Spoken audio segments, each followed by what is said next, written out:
Bom dia, irmãos, irmãs. Bom dia. Melhorou agora. É uma alegria, um privilégio estar com vocês nesse momento e, sobretudo, trazer uma palavra. Obrigado. Eu não vou dizer que quando você casar ou não vai ser, porque ela já disse, então você já tomou posse. É uma alegria retornar a esta região, Maringá, até porque eu sou paranaense, pé vermelho nisso, que quando você é pé vermelho, não adianta, eu passei 25 anos no Ceará, mas aquele canto sujinho da unha, assim, aquela sujeirinha vermelha nunca sai, né? Então, voltar ao Paraná é uma alegria, até porque eu nasci aqui perto, né? Uma cidade muito importante, Maringá, Londrina, faz parte da Grande Faxinal, né? Região metropolitana de Faxinal, né? Aliás, eu não gostava de dizer que eu nasci em Faxinal. Eu já superei esse trauma, porque eu estudei em Arapongas, né? Minha adolescência, até fiz o final do primário, ginásio e colegial em Arapongas. E as pessoas perguntavam, onde é que você mora? E eu dizia, perto, né? Perto de Apucarana. Porque perguntava, você nasceu em Faxinal? Ele dizia, quem nasce em Faxinal é o quê? Então, e aí eu, cansado de ouvir essa piadinha infame, né? Aí eu não dizia que eu tinha nascido em Faxinal. Mas já superei, você pode perguntar depois, né? Não tem problema não. Mas, e assim, retornar a essa região é relembrar muitas coisas, né? Deus foi misericordioso na nossa vida. Eu sou filho da IPI, uma congregação perdida lá no sítio, né? Lá no meio dos cafezais. Meu pai tinha um sítio de café. Trabalhei na roça, de manhã na escola, à tarde trabalhando na roça, colhendo café, plantando arroz, feijão, tirando leite, vendendo fruta, ovos, café na cidade. E isso foi uma experiência que me marcou muito. Mas um dia apareceu lá Apareceu não, porque ele era o pastor, né? Ele ia de vez em quando, João de Godoy, né? Eu digo isso porque a gente precisa aprender a ser gratos, né? João de Godoy era todo doido, quem o conheceu, contrário do Toninho de Godoy, que foi diretor londrino, que era muito sensato, equilibrado. Mas João de Godoy era todo espalhafatoso, todo, né? Mas era um homem muito generoso e ele sabia que eu gostava de estudar. E meu pai tinha feito um propósito de fazer todos os filhos estudarem. E ele sabia que eu gostava de estudar. E ele perguntou para mim, você quer ir para Arapongas comigo para estudar? E eu não hesitei, quero. Eu tinha 11 anos de idade. Falei, então arruma a mala e vamos comigo. E fui com ele, né? Botou no jipe, levou para Arapongas e me deu esse empurrão na vida. E estudando, e depois cheguei até aqui, né? E quando eu olho para trás, eu vejo esses encontros que não são acaso, né? Providência de Deus. Deus coloca pessoas no nosso caminho e que às vezes com um gesto, uma palavra, uma atitude, essas atitudes, esses gestos te marcam para o resto da vida. Então, retornar a essa região, de certa maneira, é trazer essa lembrança de gratidão ao nosso coração. E nós precisamos sempre aprender a ser gratos. É a nossa palavra de encerramento, e pregar encerramento não é fácil, né? Primeiro porque vocês já ouviram, já se banquetearam, né, todos os dias aqui, palavras muito edificantes, né, oportunas, diversas abordagens.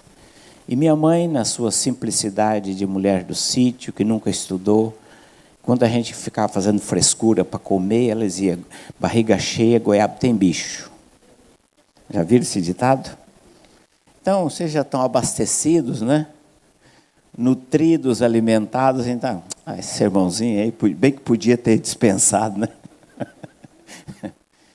Mas também tem outro lado positivo, porque se vocês não acharem nada relevante, ainda bem que teve ontem, teve hoje de manhã, né? Ainda bem, né? Então, de qualquer maneira, fica tudo em casa. Eu escolhi para a nossa meditação nesta manhã 2 textos. Você pode abrir a sua Bíblia. O primeiro texto está em 1 Coríntios.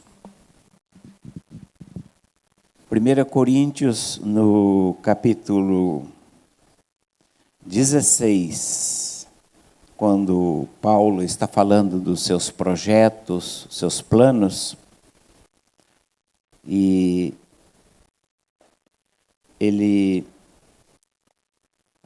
capítulo 16, versículo 5, ele está falando dos projetos, o que ele pretende fazer, né? E no versículo 8,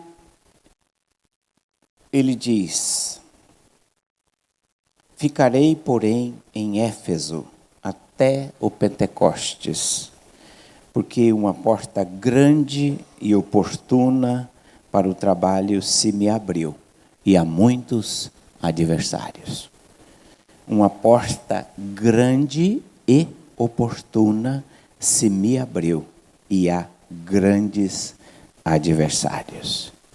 E aí a pergunta é: qual era essa porta grande e oportuna que se me abriu? E a gente vai lá no livro de Atos. Livro de Atos dos Apóstolos, no capítulo 19, que é a narrativa, o tempo que Paulo passou em Éfeso. Nós não vamos ler todo o capítulo 19, mas é a experiência de Paulo quando ele chega, e ele encontra os discípulos de João Batista, e ele conduz os discípulos de João Batista à experiência cristã que até então eles não haviam tido. Do versículo 1 ao versículo 7, esse encontro onde ele reajusta e redireciona aquele grupo remanescente de discípulos de João Batista que estava lá na Ásia Menor.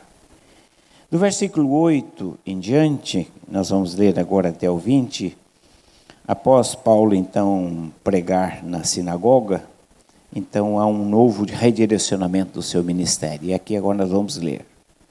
Durante 3 meses, Paulo frequentou a sinagoga, onde falava ousadamente, dissertando e persuadindo com respeito ao reino de Deus. Visto que alguns deles se mostravam empedernidos e descrentes, falando mal do caminho diante da multidão, Paulo, apartando-se deles, separou os discípulos, passando a discorrer diariamente na escola de Tirano. Durou isto por espaço de 2 anos, dando ensejo a que todos os habitantes da Ásia ouvissem a palavra do Senhor, tanto judeus como gregos. E Deus, pelas mãos de Paulo, fazia milagres extraordinários, a ponto de levarem aos enfermos lenços e aventais do seu uso pessoal, diante dos quais as enfermidades fugiam das suas vítimas e os espíritos malignos se retiravam. E alguns judeus, exorcistas ambulantes, tentaram invocar o nome do Senhor Jesus sobre possessos de espíritos malignos, dizendo: esconjuro-vos por Jesus, a quem Paulo prega, os que faziam isto eram 7 filhos de um judeu chamado Seva, sumo sacerdote. Mas o espírito maligno lhes respondeu: conheço a Jesus e sei quem é Paulo, mas vós, quem sois? E o possesso do espírito maligno saltou sobre eles, subjugando a todos, e de tal modo prevaleceu contra eles, que, desnudos e feridos, fugiram daquela casa. Chegou este fato ao conhecimento de todos, assim judeus como gregos, habitantes de Éfeso, e veio temor sobre todos eles, e o nome do Senhor Jesus era engrandecido. Muitos dos que creram vieram confessando e denunciando publicamente as suas obras. Também muitos dos que haviam praticado artes mágicas, reunindo os seus livros, os queimaram diante de todos. Calculados os seus preços, achou-se que montava 50.000 denários. Assim, a palavra do Senhor crescia e prevalecia poderosamente. E a narrativa de Lucas, ela continua de Paulo, quando seguinte, Demétrio, que era o líder dos ourives naquela cidade, provoca um tumulto, visto que o negócio deles estava em perigo, a ameaça dada à conversão das pessoas. Mas é suficiente para a nossa meditação o que nós vamos meditar aqui agora, né, de manhã. Muito bem. Deixa eu me ajeitar aqui. Paulo disse: uma porta grande e oportuna se me abriu. E nós pensamos sobre as oportunidades que surgem em nossa vida. Eu estava lendo o presidente da IBM, uma das gigantes da área da tecnologia. Em 1944, ele disse: não existe a menor razão para se pensar que alguém queira ter um computador em casa. Você imaginou o presidente de uma das maiores corporações na área de tecnologia digital dizer isso? Não existe a menor razão para que as pessoas possam ter um computador em casa. Felizmente, alguém ajudou ele a mudar de opinião. Senão a IBM não existiria mais. Mas alguns anos atrás, eu encontrei nos Estados Unidos, estava na casa de um amigo, ele me apresentou, né, um amigo dele, aposentado também como ele, e esse senhor, ele era engenheiro químico, e ele tinha sido, durante cerca de 40 anos, funcionário da Kodak. Ele estava aposentado. E ele me contou a seguinte história, que lá algum tempo atrás, não sei exatamente quando, um jovem havia descoberto um processo, uma invenção.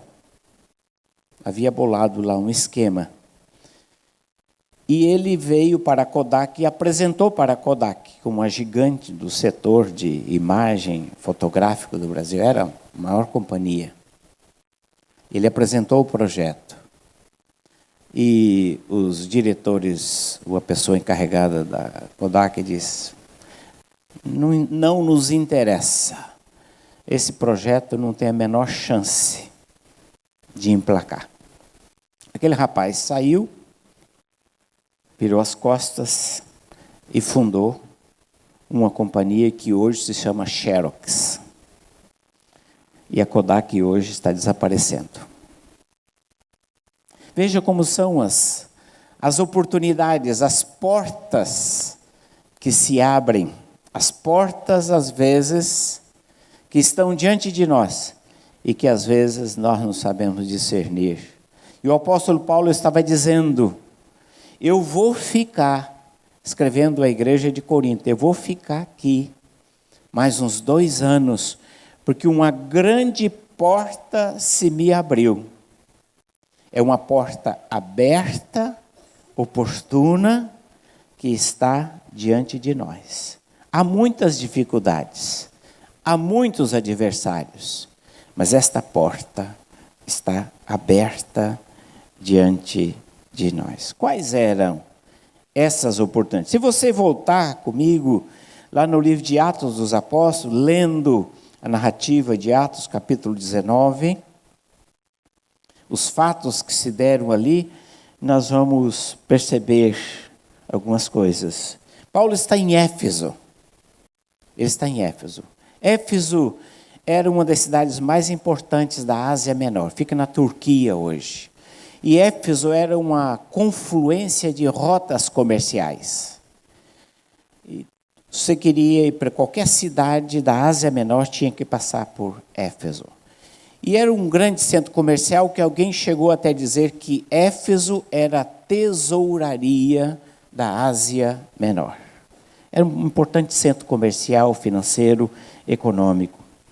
Mas também Éfeso era sede dos tribunais regionais. Ou seja, concentravam uma espécie, talvez um tribunal de segunda instância, fosse lá sediado em Éfeso. Portanto, muita gente precisava ir para Éfeso por questões, resolver suas pendências jurídicas. Mas Éfeso também era sede dos jogos regionais. Os jogos, os gregos sempre cultivaram desde a antiguidade os olímpicos, e Éfeso era uma sede regional de jogos regionais. Éfeso também era a sede do templo da deusa Diana. E o templo da deusa Diana estava entre as 7 maravilhas do mundo antigo. Era um templo enorme, esse templo de Salomão lá em Éfeso. Não, templo de Diana, né, lá em Éfeso. E diz os historiadores que ele media cerca de 154 metros de comprimento. Havia centenas e centenas de colunas de mármore, e algumas dessas colunas eram colunas de ouro. Era uma grandiosidade, era uma suntuosidade muito grande, esse templo de Diana. E para lá convergiam milhares e milhares de pessoas, porque, por várias razões. Porque havia um princípio da questão do território, digamos assim, de refúgio.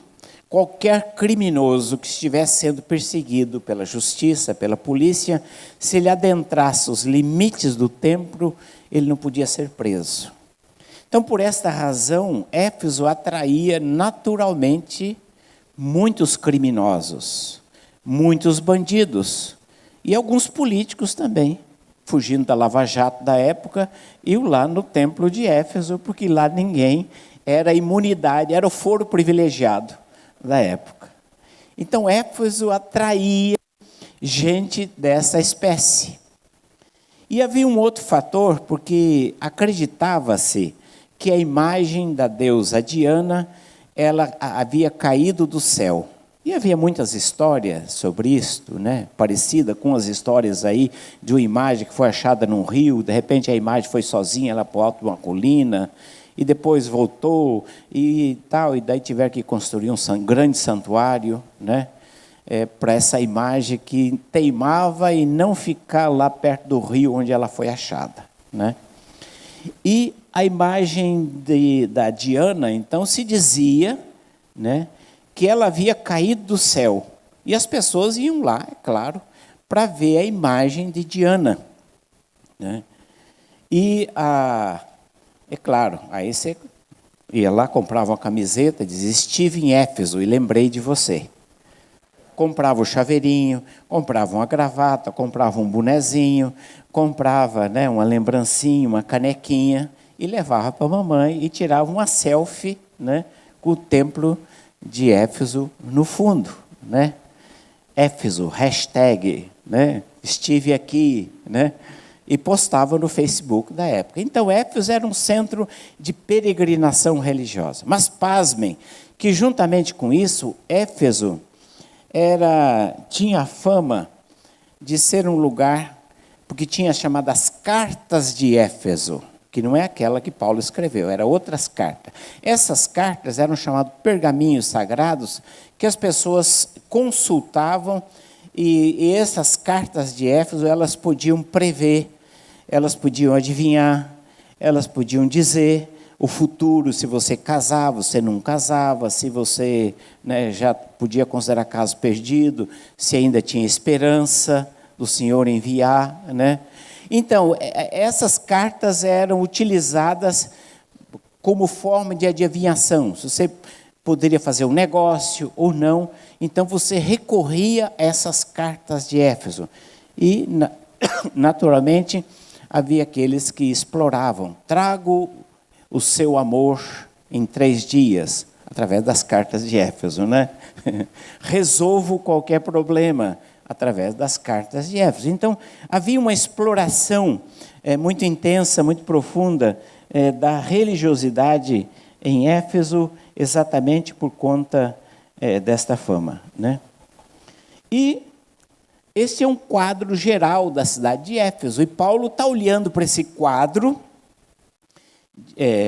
afluência de pessoas negociando, comprando, gente chegando para resolver pendências judiciais na justiça, gente vindo para as romarias, as peregrinações em Éfeso, gente supersticiosa, criminosos se refugiando em Éfeso para se proteger da justiça. E Paulo olha para esse quadro e diz: é uma porta grande e oportuna que se me abriu. Mas não era só isto. Havia também uma sinagoga de judeus, e havia muitos judeus, assim como em muitas cidades, por causa da diáspora, após o exílio, muitos judeus se esparramaram pelo mundo conhecido. E Éfeso também era um centro onde, para muitos judeus, estavam lá congregados. Eles tinham a sinagoga. E Paulo, como sempre fazia, em todas as cidades, o primeiro lugar que ele procurava era descobrir se havia uma sinagoga, porque chegando à sinagoga, eles se entendiam. Falavam a mesma língua, falavam hebraico, o aramaico, as escrituras, e assim por diante. Esse ponto de contato que Paulo sempre privilegiou. Então havia também uma comunidade judaica em Éfeso. Embora esta comunidade, por algum certo tempo, o ouviu, mas o rejeitou. Mas Paulo diz: é uma porta grande e oportuna que se me abriu. Havia em Éfeso, então, uma comunidade de remanescentes de discípulos de João Batista, como já mencionamos. Não sabemos como isto foi para lá. João Batista teve um ministério curto, mas ele deixou muitos seguidores. E esses seguidores não entenderam que João era apenas o precursor, que João não era o Messias. E João Batista teve uma dificuldade enorme com os seus seguidores e com as pessoas que o procuravam, para dizer: eu não sou o cara ainda vem. Eu não sou o Messias, eu não sou. Então eu apenas estou falando dele, mas a resposta não sou eu. João Batista teve muitas dificuldades. Eu chego até a pensar que Deus precisou tirar João Batista até de uma maneira trágica. Porque João Batista perdeu a cabeça num baile, por causa de um baile. E Deus precisou tirar João Batista de maneira forte, para que os discípulos que estavam redirecionando a esperança messiânica para João Batista pudessem repensar e rever a sua expectativa. Mas mesmo assim, permaneceram vários núcleos de seguidores de João Batista, que não é aquele lá de Goerê, é outro, né? E esses seguidores de João Batista se dispersaram, e havia esta comunidade lá, que ainda Paulo teve contato com eles. E Paulo, quando se aproximou, perguntou: recebeste o Espírito Santo quando Cristo? Não, nem sabia que tinha Espírito Santo. Aí Paulo então mostra o caminho, prega o Evangelho na sua totalidade e os leva a uma experiência de encontro com o Senhor Jesus na sua plenitude. E há, então, essa grande massa de supersticiosos. Pessoas que acreditavam, né, nos poderes da deusa Diana, que acreditavam nos poderes das cartas de Éfeso e que dependiam do que via nessa. Você percebe, então, é um quadro extremamente diversificado. Um quadro realmente, até porque não dizer, extremamente complicado. Judeus restritos, observadores restritos da lei, discípulos de João Batista que ainda guardavam esperança messiânica, e os supersticiosos que não sabiam nada a respeito do Evangelho, como na expressão do livro de Jonas, não sabiam discernir a mão direita da mão esquerda. Então este era um quadro que havia em Éfeso, e Paulo, quando olha para essa situação, diz: é uma porta, é uma porta, é uma porta grande, é uma porta grande e oportuna, que Deus está colocando diante de mim. Eu fico pensando, e a gente sempre conversa com colegas pastores, irmãos, missionários, e a gente pergunta, como vai? E as pessoas relatam as dificuldades. E realmente há muitas dificuldades. Há muitas dificuldades. E colegas que às vezes ficam relatando. Às vezes a dificuldade está na tradição, na história da igreja. Às vezes a dificuldade está na localização onde aquela igreja foi plantada, aquele templo foi construído. Às vezes a dificuldade está nos escândalos dos que nos precederam. Às vezes a dificuldade está no aspecto econômico, a igreja não tem recursos para se realizar os trabalhos. As dificuldades são muitas. Mas é interessante que o apóstolo Paulo, ele visualiza um quadro. Há muitas dificuldades, mas é uma porta aberta. É uma porta aberta. Que se me abriu, não foi eu que abri, foi Deus que abriu esta porta. Então eu gostaria de desafiá-los nesta manhã a ver a sua cidade, a ver a sua comunidade, onde a sua igreja está plantada, que com certeza, guardadas as devidas proporções, feitas as devidas adequações, nós encontramos grupos que são difíceis como os judeus, apegados à tradição, grupos que estão desorientados, estão à busca, e pessoas que estão perdidas, completamente perdidas, manipuladas, controladas pela superstição, pelo erro, pelo engano, pelas trevas. E você olha, aqui é difícil. Eu já vi essa experiência. Aqui, acho que tem uma cabeça de burro enterrada na frente desta igreja. Porque eu acho que tem uma maldição aqui. Já ouviram isso? A ver, é dizer, aqui não vai para frente. Aqui não vai para frente. E o apóstolo Paulo enxerga todas essas coisas. E ele diz, é uma porta grande e oportuna, que Deus está abrindo diante de mim. Por isso eu vou ficar aqui. Como que Paulo trabalhou? Qual é a abordagem de Paulo diante dessas dificuldades? Evidente que em cada dificuldade há também pontes possíveis. Os judeus, embora apegados à tradição, embora obcecados em guardar a lei, obcecados em guardar os ensinamentos que receberam do seu pai, tinham coisas que possibilitavam o acesso, a crença num só Deus. A crença num só Deus. Mas, sobretudo, a Escritura. O que havia em comum entre a mensagem de Paulo e os judeus. A Escritura era uma ponte comum.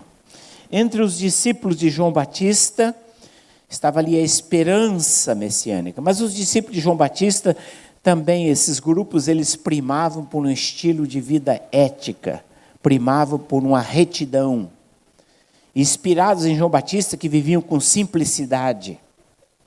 Inspirados em João Batista, que pregava sobretudo o arrependimento e a necessidade de uma vida santa, de uma vida que demonstrasse o arrependimento decorrente do batismo.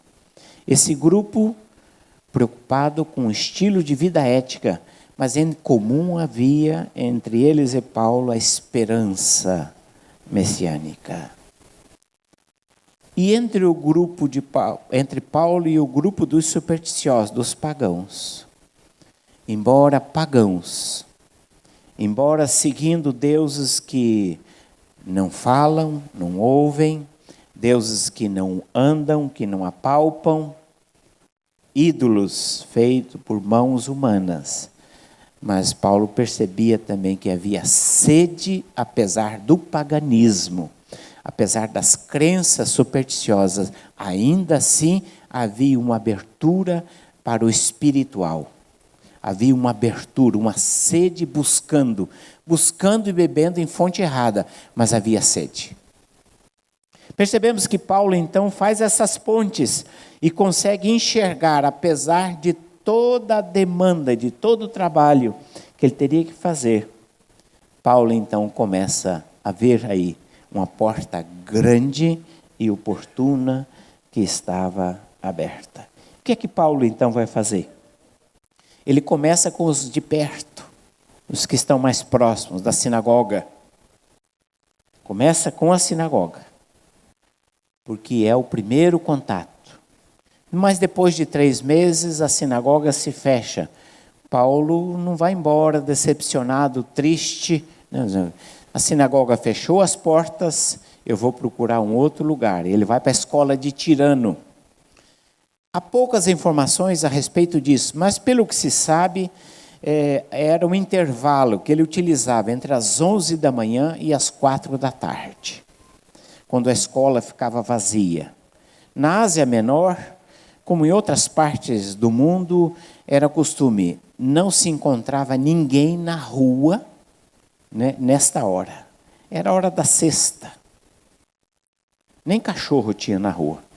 Mas Paulo diz, é a porta que me abriu, a escola de Tirano. E ele foi para lá, porque aqueles seguidores que não puderam mais acompanhá-lo na sinagoga, agora tinha a escola de Tirano, e eles foram com ela. E durante 2 anos ali, Paulo pregando naquele intervalo, quando não funcionava a escola, era Sesumar, lá de Éfeso, né? E aproveitou esta oportunidade. É interessante como Paulo não está preso ao lugar. Interessante como a cabeça de Paulo não está dependente do espaço. Espaço é meio, não é fim. Grande parte, às vezes, das nossas dificuldades que nós enfrentamos é porque, às vezes, nós idolatramos o espaço. Nós, às vezes, damos muito mais valor ao espaço do que às pessoas. Às vezes, o espaço é mais importante. A estrutura se torna mais importante do que as pessoas. E Paulo não estava focado em estrutura nem espaço, nem prédio, nem tijolo. Pessoas são importantes. Então, vamos trabalhar onde nós podemos ministrar as pessoas, onde as portas se abrem para que a gente ministre as pessoas. E ali, durante cerca de 2 anos, Paulo ministrou a palavra em Éfeso. E ali, então, começa a acontecer algumas coisas, que de repente, isso não é padrão no ministério de Paulo. É a única narrativa que ocorre essa circunstância. Mas eu acho salutar que isso tenha ocorrido e Lucas registrou. Que de repente as pessoas começaram a trazer, ou levar, objetos pessoais de Paulo e esses objetos pessoais eram usados por Deus, não apenas para cura, mas também para exorcismo. E então tem aquele episódio dos judeus que tentaram, os filhos dos judeus que tentaram expulsar demônio pelo Paulo que Jesus pregava, e a coisa deu errado. Mas o fato é que esta experiência de Paulo mostra uma coisa muito importante. Paulo não estava focado apenas em ensinar as pessoas. Ele percebeu, uma porta grande e oportuna se me abriu. Ele discerniu necessidades também de cura na dimensão física e de libertação espiritual. E nós precisamos discernir essas oportunidades e nos preparar para essas demandas e necessidades também. Eu sei que nós, presbiterianos, nós temos muita dificuldade com isso. Nós valorizamos muito o ensino, falamos para a mente, falamos para o intelecto. Nós nos esmeramos no ensino, na aprendizagem. Mas às vezes nós não percebemos que muitas portas precisam ser abertas e elas são abertas nessa dimensão. É uma nova dimensão, é um outro aspecto do ministério. Que infelizmente às vezes tem sido denegrido, que muitas vezes tem sido deturpado, mal usado, manipulado. E você vê espetáculo em torno disso, da cura. Espetáculo em torno do exorcismo. Jesus nunca fez espetáculo em torno disso. Nunca fez propaganda a respeito disso. Mas Jesus nunca negligenciou entrar nesta dimensão. Que há coisas que não é o ensino que resolve. Que há coisas que não é a instrução que resolve. Mas há coisas que é uma dimensão da vida espiritual que você tem que orar e você tem que expulsar o espírito da enfermidade, o espírito da ignorância, o espírito da resistência, que é uma dimensão de uma batalha, de uma guerra espiritual, que nós precisamos ter consciência dela, precisamos ter ciência dela e, sobretudo, nos preparar. Nós ouvimos hoje de manhã a palestra sobre oração e a importância da oração, principalmente nessa dimensão, a necessidade do discernimento. Porque há coisas que é para médico mesmo. Há coisas que é para médico, que é médico. Tem coisas que é para psiquiatra mesmo. Tem coisas que é Gardenal que vai resolver, Rivotril que vai resolver. Mas tem coisa que você tem que botar a mão na cabeça e dizer, saia, porque aqui não é teu lugar. E como é que vai discernir isto? Como é que a gente vai saber? Eu estava compartilhando, no início eu sou filho da igreja, mas me afastei na adolescência, depois naquele retorno à vida da fé, a gente volta com gás, com entusiasmo, né? E teve uma reunião do presbitério, do presbitério Londrina, do qual eu pertencia, na igreja que eu era membro, em Telêmaco Borba, né? E a reunião do presbitério estava acontecendo, aí nós estávamos lá. Foi a reunião até que foi recebido como candidato ao ministério. Entrou um bêbado, né? Entrou um bêbado e veio, né? Bêbado sempre acha a porta aberta da igreja, né? E se ajoelhou, na hora da reunião do presidente, em frente ao reino do Messias, e ficou lá orando por Messias, né? E o Messias, todo sem jeito, dirigindo a reunião do presbitério. Aí um amigo meu, o Gerson Mendes, né, naquele ardor de novo convertido, novo na fé, nós já corremos lá, levamos lá para trás, e já levamos lá, botamos lá num salão social lá atrás, e vamos orar, saia em nome de Jesus, e saia. E o bêbado deitado lá, imóvel, não acontecia nada. E nós ficamos esbravejando em cima do bêbado lá, 1 hora, e não acontecia nada, né? Aí a gente olhou um para o outro, vamos pedir socorro, né? E fomos lá, houve intervalo da reunião, chamamos o Reino Messias, João Batista, outros pastores, vem lá, vamos lá orar lá. E nós estávamos ali, eu orava, né? E o Reino Messias, aquela calma dele, ele disse, não é demônio não, é só cachaça. Mas a gente naquele ardor de achar que tudo é demônio, né? expulsar demônio de tudo quanto é coisa. A gente às vezes comete essas, né? Depois a gente vai aprendendo um pouco mais, discernindo. Mas há pessoas na igreja que têm esse ministério. Há pessoas que têm esse discernimento. Ontem foi falado aqui a questão dos dons, né? Como é necessário na igreja o dom de discernimento de espíritos, né? Pessoas que possam discernir se aquela pessoa ali está falseando a verdade, se é verdadeiro, se aquilo é de Deus, se não é de Deus, se é o cão que enviou um mensageiro para atrapalhar a igreja, né? E assim por diante. A necessidade, Paulo percebe então que ele não é só ensinar, ele ensinou. E Paulo era um mestre, Paulo era um doutor. Mas Paulo também percebia que tinha hora que você tinha que orar, tinha hora que você tinha que estender a mão e tinha hora que você tinha que repreender a obra do diabo. Porque aquilo era a obra do diabo. Uma porta aberta e oportuna, que exigia discernimento. Mas me chama a atenção também que esta percepção do ser humano como um todo. O ser humano não é só intelecto. Para nós presbiterianos, né, é só intelecto. Uma vez eu fui num encontro de seminaristas, promovido pela haste, e cada grupo ficou assim responsável de faça um desenho como você vê o seminarista. E o grupo que eu estava, eles desenharam um seminarista com um cabeção enorme assim. Parecia um cearense. Tem algum cearense aqui? Tem não? Então, tem? Ali, caixa d'água, né? A Malina é a exceção. O pessoal brinca, né, com o cearense, que o cearense é caixa d'água, né? Mas essa imagem do presbiteriano, cabeção, né? Cabeça boa, lê tudo, sabe tudo, cita filósofo, cita sociólogo, conhece de A a Z, transita por todas as áreas, né? Mas às vezes a cabeça é grande, mas o coraçãozinho é pequeno.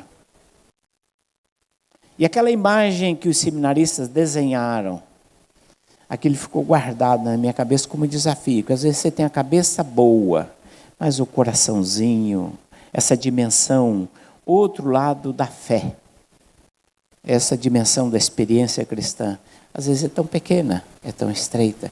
E o nosso desafio é de olhar as pessoas não apenas como um receptáculo de informações que você vai dar, mas de corações que precisam ser incendiados, tocados, o ser humano na sua totalidade, na sua integralidade. Durante o meu ministério, está na hora de encerrar, Gini? Não? Não, tá bom. Pode, hein? É? Então tá bom. No início do meu ministério, eu olho para trás, eu vejo como Deus é bom, né? Deus é bom. Porque eu cheguei na igreja, a minha primeira igreja que eu pastorei foi o Cornélio Procópio, né? Aqui perto de Londrina, né? E eu pregava, eu sempre gostei de pregar, lecionar, né? É uma coisa que Deus colocou dentro de mim que eu faço com muita alegria. Mas eu achava, tinha a ingênua pretensão que eu pregava, resolvia os problemas da igreja. Preguei sobre um assunto. Tinha umas brigas lá, eu pregava do púlpito para não brigar, para fazer a paz, a reconciliação. Pronto, isso está resolvido. E eu passei muito tempo nesta ilusão, que só pregando era suficiente. E esqueci essa dimensão do relacionamento. Que as pessoas não são só cabeça, mas as pessoas também têm coração. E as pessoas precisam ser tocadas, não só pelas palavras do público, que são muito importantes, mas elas precisam ser tocadas por gestos, por atitudes, comer junto, caminhar junto, olho no olho, se relacionar, conviver, para que Deus vá dando oportunidade e você veja a pessoa como inteiro, como a totalidade, a integralidade do ser humano. Eles há uma porta grande e oportuna. Eu prego, mas também há enfermos, há pessoas que precisam ser curadas. E curadas não é só no físico, há pessoas que são enfermas do ponto de vista emocional. Eu já contei, quando estive lá em Cianorte, não, Moarama, congresso. Contei uma experiência, os irmãos que estavam lá devem lembrar. Eu fiquei impactado pouco tempo. Eu sou pastor auxiliar na primeira igreja em Sorocaba. E eu fui visitar um casal, um jovem casal com a sua filhinha. Né? Ela passou mal durante o culto e eu soube que ela estava em tratamento. Havia interrompido o tratamento e os remédios. Eu, na semana, arrumei um espaço, fui lá visitar. E no meio da conversa, ela disse: pastor, eu preciso compartilhar uma coisa. Eu fui abusada por um tio dos 11 até os 18 anos de idade. Meu pai saiu de casa, minha mãe ficou sozinha. Era eu e meu irmão e eu tinha que trabalhar. Minha mãe foi trabalhar na loja desse tio e por conta que esse tio agora se tornou provedor, ele abusava da situação e ele abusava de mim sexualmente. E eu não podia fazer nada porque a minha família dependia daquele pão, daquele sustento.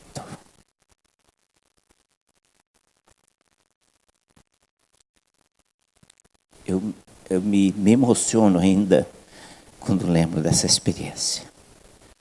Ela casada já com a filhinha, ela relembrava, eu pensei, a gente do púlpito, você não percebe esses dramas, não percebe essas angústias, que só no diálogo, só no convívio, você vai perceber que há almas que precisam ser tocadas pela graça de Deus.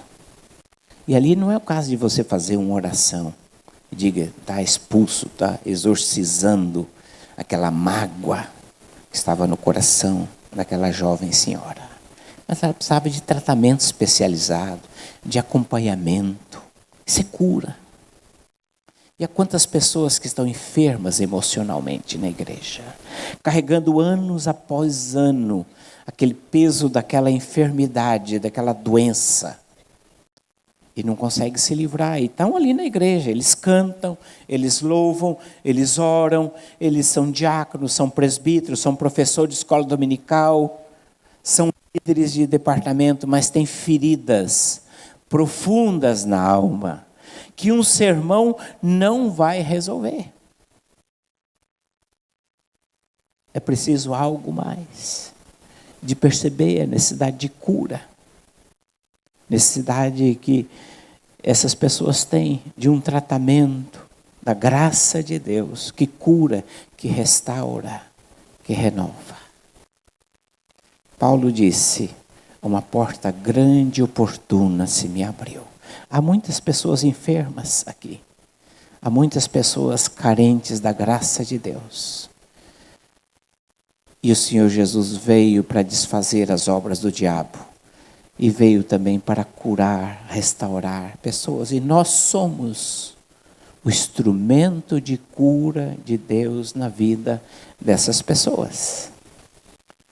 Eu era pastor em Fortaleza e havia uma irmã na igreja que ela era cuidadora de idosos.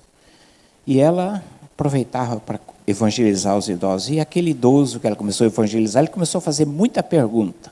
E ela não conseguiu responder, ela disse, pastor, me dá socorro, vamos lá no hospital, lá na casa, porque eu não estou conseguindo. E eu fui lá, encontrei aquele senhor de 86 anos, uma doença terminal, fragilizado no hospital, e comecei a conversar, e lá orava, e Deus abençoou, às vezes que eu ia, orava, ele melhorava, né? E dava assim um renovo, e ele ficou muito aberto. E um dia ele foi lá e ele abriu, eu fui lá, essa ocasião foi no hospital, ele abriu o coração e disse, pastor, o que eu faço? Ele diz, eu tenho um problema, aconteceu há 30 anos atrás, eu tentei matar uma pessoa. E esse sujeito tomou uma terra do meu irmão.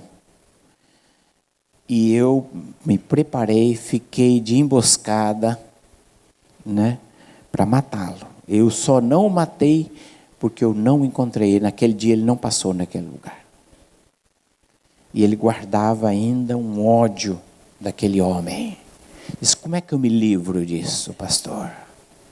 30 anos carregando essa enfermidade, corroendo esse câncer dentro dele. E eu perguntei, tem condições de encontrar esse homem? Ele disse, não tem, nem sei mais onde mora. E ele tinha pouco tempo de vida. Eu falei, então o senhor escreve uma carta para ele. Escreve uma carta para ele, dizendo o que o senhor tentou fazer. E que o senhor está arrependido disto. E ele fez isto. Eu o batizei na sua casa, porque ele não podia ir para a igreja. No leito de enfermidade eu o batizei. Mas lá no leito de enfermidade ele leu aquela carta aquele dia. Confessando e pedindo perdão para aquele homem. Quantas pessoas às vezes carregam essas enfermidades ano após ano. E nunca tiveram coragem e oportunidade para abrir o coração e deixar que a graça de Deus trabalhasse e desse saúde emocional, restaurasse relacionamentos. É uma porta grande e oportuna, mas a gente precisa conviver com as pessoas. A gente precisa conversar com as pessoas. A gente precisa se relacionar com as pessoas. A gente precisa dialogar com as pessoas. Porque se você não conviver com as pessoas, você nunca vai ter a oportunidade de se deparar com situações pelas quais você pode ser um instrumento da graça de Deus na vida daquela pessoa.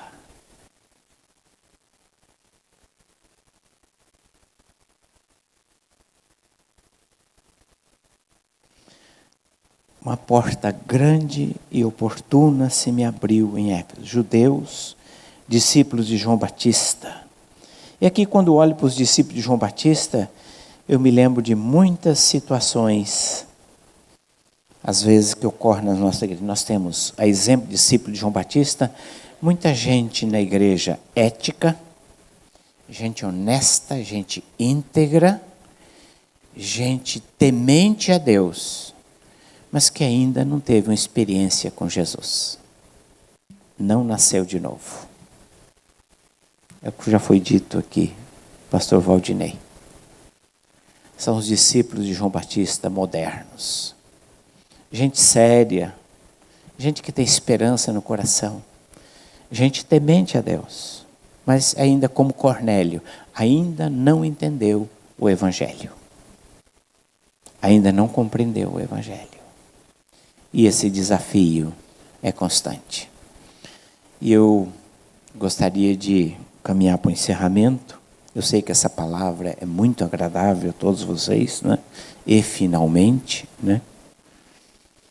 Mas dizer que as portas que Deus abre e coloca diante de nós, Deus abre e coloca diante de nós, são portas que Ele coloca na sua soberania. Soberania.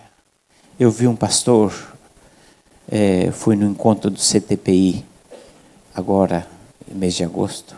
Tiago estava lá. Quem mais estava lá? Os irmãos estavam lá. Eu fiz aquele seminário lá com Tommy Kids, sobre planejamento. Ele disse uma coisa que para mim não é novidade, mas para mim foi muito importante naquele momento. Sobre a soberania de Deus. Soberania de Deus. A tua igreja é única.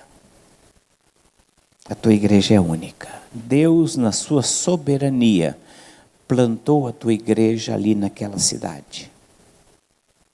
E não é por acaso. Há um propósito de Deus. A tua igreja está ali, a tua comunidade está ali. E é um propósito de Deus, é uma soberania de Deus. Segunda coisa que ele falou importante, as pessoas que estão lá soberanamente, porque Deus plantou aquelas pessoas lá na sua igreja. Então não reclame da sua comunidade. Não reclame da sua comunidade. Deus colocou aquelas pessoas lá, eles são a porta de Deus para você. Olhe para essas pessoas como oportunidade de Deus na sua vida. Na sua vida. Olha para essas pessoas. Essas são as pessoas que Deus me deu. Essas são as pessoas que Deus colocou na minha mão. Essas são as pessoas que Deus me deu para cuidar. Então Deus tem um propósito. Então Deus tem um plano. E é com essas pessoas que eu vou trabalhar. Talvez no meio dessa comunidade tenha uns judeus duros, tradicionais, duro na queda, que não arredam um centímetro. Uma vez colaborava, logo que cheguei em Fortaleza, colaborava numa igreja e tinha o superintendente da escola dominical. Eu colaborava com a classe dos jovens e aquele dia a classe dos jovens se estendeu um pouquinho mais, porque o assunto estava gostoso e nós não viemos para o santo e bendito encerramento para ouvir o sacrossanto relatório, né? E nós não viemos. E quando nossa, esse homem soltava fumaça pelas narinas porque nós nos rebelamos e não viemos para ouvir o santo relatório na escola dominical. Quem lembra de relatório? Classe Cordeirinho de Jesus, né? Classe Betel, né? Recitava o versículo. Tempo bom. Lembra disso? Chovia, tempo ruim. Choveu, tempo bom, né? Bíblias, presentes, né? Então nós não viemos para ouvir. Aniversariantes da semana. E ele ficou muito bravo com aquilo. Mas não entendeu que a gente faltou no encerramento, mas a gente estava lá edificando um grupo de jovens. Então, às vezes, há pessoas que são muito apegadas à tradição. Quando nós mudamos o horário do culto da escola dominical da manhã, isso já no meu pastorado, para as 4 da tarde, porque a gente já ficava para o culto da noite às 6, nossa, ele se afastou da igreja, foi embora. Onde é que se viu uma coisa dessa? Mudar o horário da escola dominical. Porque não está na Bíblia, né? Zefénias 3:10. Leia lá, horário da escola dominical tem que ser domingo de manhã, né? 9 horas. Se não fizer... Muito bem. Então, possivelmente na sua igreja tenha pessoas apegadas à tradição. Há pessoas que são discípulos de João Batista. E há pessoas que talvez estejam dentro da igreja, mas sejam supersticiosas. Ou perto da sua igreja, pessoas extremamente supersticiosas, na cegueira, vivendo nas trevas. Mas Deus te colocou ali. Deus te colocou ali. Eu acho que a gente precisa olhar para a nossa igreja e dizer, vou aqui, é aqui onde é que Deus me plantou. É aqui, esta é a minha comunidade. E eu quero saber como Deus vai nos abençoar. Existem 2 maneiras de olhar a realidade. Nós lemos lá, segundo livro de Reis, primeiro livro de Reis, quando Eliseu sai de manhã e vê a cidade cercada pelos exércitos do rei da Síria. E o servo de Eliseu também viu, e Eliseu também viu. Só que o servo de Eliseu era cearense e disse, vala-me Deus, né? Vala-me nossa. Não é isso, Aline? Diz assim, né? Vala-me nossa, né? Aquele monte de exército. E Eliseu olhou e viu os mesmos exércitos. Só que Eliseu disse, não, meu filho.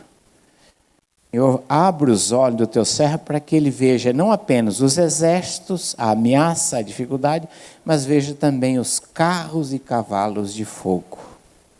Os exércitos do Senhor que estão. São mais são os que estão conosco do que estão com eles. Então a gente precisa ter esses olhos, os olhos de Paulo, que vê, às vezes só vê a dificuldade. Você só vê o que aconteceu no passado. A gente precisa, para ser uma igreja relevante, a gente precisa ter olhos para ver o que Deus pode fazer. O que Deus deseja fazer. E o que Deus vai fazer através da tua vida, na medida em que você se coloca à disposição dEle. Amém? Então que Deus abençoe. Quero orar com vocês, né? Para encerrar minha palavra aqui.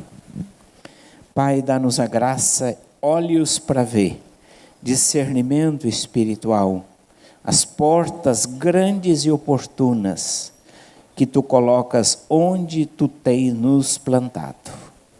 Dá-nos, ó Deus, esta sensibilidade, discernimento e dá-nos a perseverança necessária para, ó Deus, poder adentrar as portas que tu mesmo vais abrir. Em nome de Jesus. Amém.